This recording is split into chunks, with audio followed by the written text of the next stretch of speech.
Dear friends, colleagues, ladies and gentlemen, of course, before answering the addressed questions, I would also like to welcome all the participants of the plenary session of the Eurasian Economic Forum.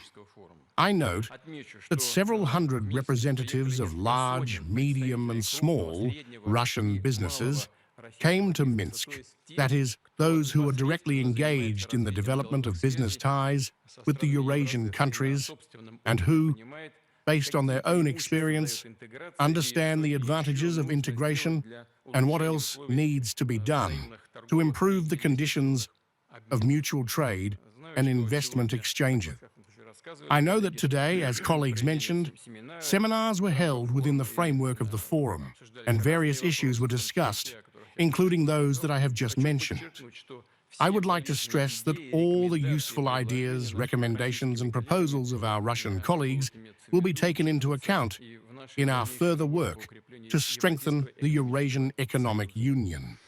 As for the role of the Eurasian Union in the formation of a new multipolar architecture of international relations, I would like to remind you that some things will have to be repeated.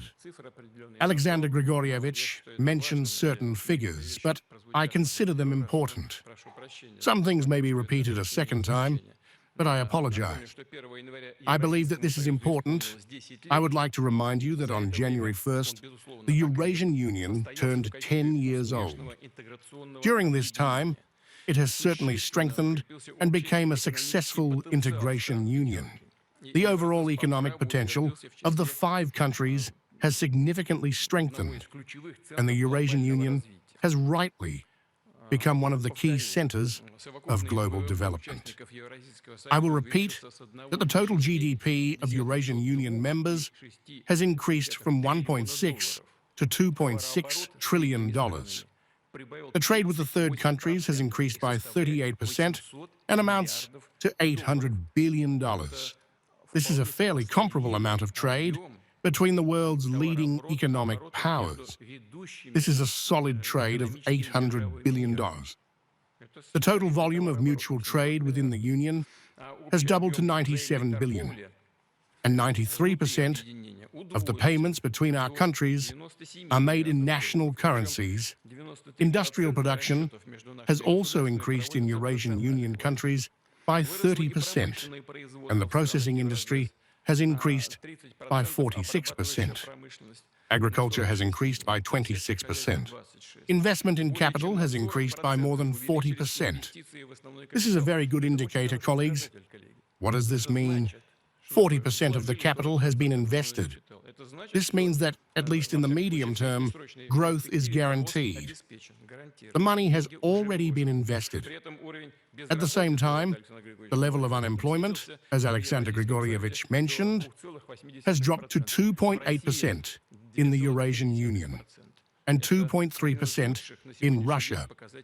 This is one of the best indicators in the world today. Of course, the Eurasian Union is not going to stop at what it has achieved. We are continuing to work on strengthening integration mechanisms, increasing Eurasian Union's authority and influence in the international arena. Our union is always open to cooperation with all interested foreign partners. We are actively developing mutually beneficial ties with Eurasia, Africa, and Latin America, and strengthening contacts with multilateral institutions. You have just mentioned BRICS, the CIS, SHOES, ASEAN, the African Union, and others. The Eurasian Union has concluded a number of preferential agreements with major trading partners, Vietnam, Singapore, Serbia. In May, it entered into an agreement on free trade with Iran.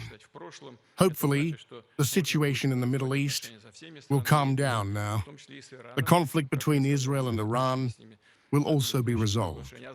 Thank God, we will consider everything in the past. This means that we will be able to develop relations with all the countries of the region, including Iran.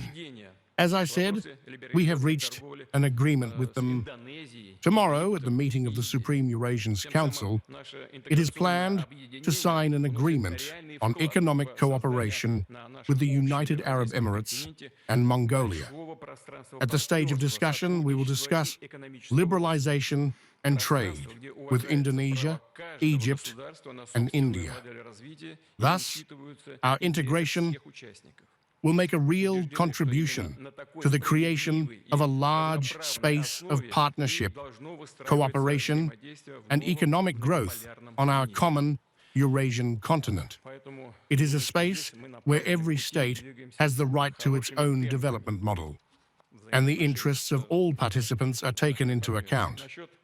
We are convinced that it is on such a fair and equal basis that cooperation in the new multipolar world should be built. Therefore, I think that we are on the right track and are moving at a good pace in our relations with our partners. As for the second question about cooperation between Eurasia and global and regional financial institutions, I would like to note the following. The 5 states jointly undertake efforts to integrate financial infrastructure. The concept of forming a common financial market of the Union has been approved. The Eurasian Development Bank and the Eurasian Development Stabilization Fund have been created. These institutions lend and carry out expert projects with high integration effect and help to ensure financial stability in the entire Eurasian space. As of the beginning of this year, the Eurasian Stabilization Fund has accumulated about $9 billion.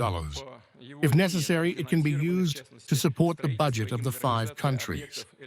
In turn, the Eurasian Bank has accumulated an investment portfolio of $16.5 billion. In particular, it has financed the construction and modernization of power plants in Kazakhstan and Kyrgyzstan, as well as the creation of agricultural production in Armenia. In Russia, the Eurasian Bank has allocated funds for the construction of the Western Speed Dynamometer in St. Petersburg and the construction of the Ring Road. It has also helped to develop the Pulkovo Airport in St. Petersburg and other infrastructure initiatives. Naturally, the Eurasian Union and its member states maintain extensive contacts with key regional financial organizations such as the new BRICS Development Bank, the Asian Development Bank, the Asian Infrastructure Investment Bank, and others. As far as I remember, at one time, the Eurasian Bank helped the Eurasian Commission to prepare recommendations for the implementation of the Eurasian Digital Agenda. These recommendations were used to ensure technological compatibility and harmonization of the legislation of the 5 countries in the digital sphere. However, if we speak directly about Russia, then, due to well-known circumstances, our dialogue with the World Bank and other Western-centered financial institutions at this stage is difficult, to put it mildly. The reason is their political commitment. Moreover, we are trying in every possible way to reduce dependence on Western financial institutions, to minimize the use of foreign payment instruments and services, and to transition to direct correspondence with the 5 state banks. Many of them are connected to the system of transfer of financial messages from the Central Bank of Russia. The Eurasian Union and its member states have also achieved significant success in combining national payment systems and bank cards. What else would I like to mention? We mentioned BRICS, and our host has just mentioned it. As part of BRICS, we are now working on creating a digital investment platform. Of course, such ideas could be implemented by the Eurasian Central Bank as a whole. The same applies to other national payment instruments, national e-payments, e-money, and so on. Without a doubt, regional financial institutions that are born on this ground will certainly multiply, and they will acquire a global character. By the way, as we all know, and this is no secret, a significant buck amount of our Russian gold and foreign exchange reserves are frozen in Western banks. They are constantly saying that they are going to steal our money. As soon as this happens, the movement towards regionalization of payment systems will certainly accelerate and will undoubtedly acquire an irreversible character. This is useful for the global economy as a whole. Maybe we should pay for it. By the way, I thought about it. I have a law degree, and I said that stealing our gold and foreign exchange reserves is a secret theft of property. This is an open robbery. Of course, we intend to further strengthen our own financial payment instruments. We will do this in cooperation with the participants of the European Union and other friendly states. Our allies, thank you for your attention.